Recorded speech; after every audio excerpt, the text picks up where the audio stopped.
C'est l'AES qui a compris. Les États-Unis sont le seul pays au monde à avoir divisé la planète en secteurs militaires distincts, qu'ils surveillent et dans lesquels ils possèdent des bases.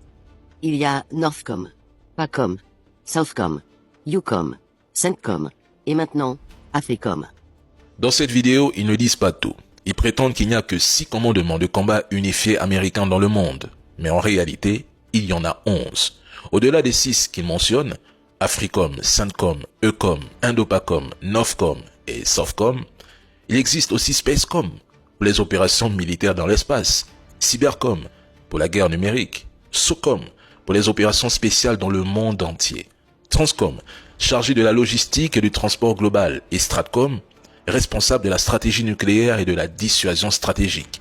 Mais concentrons-nous sur AFRICOM, le commandement dédié à l'Afrique.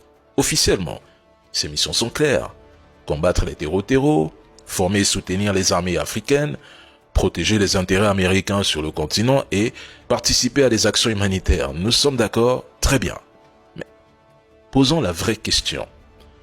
Depuis qu'ils sont présents en Afrique et même au Moyen-Orient, qu'est-ce qui a réellement changé? Quel est leur bilan après 18 ans de présence en Afrique? AFRICOM ne sert pas les peuples africains, détrompez-vous.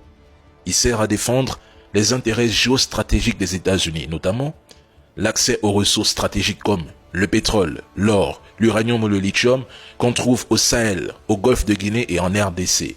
AFRICOM est un outil pour freiner l'influence croissante de la Chine et de la Russie en Afrique. Leur priorité n'est pas notre sécurité ni notre développement. Non, non, non.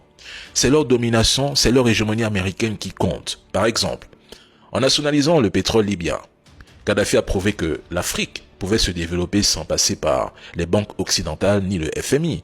Kadhafi n'hésitait pas à tenir tête aux grandes puissances.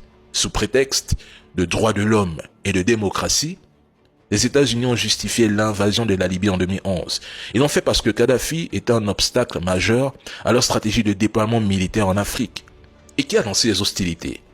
C'était AFRICOM, avant de céder le relais à l'OTAN.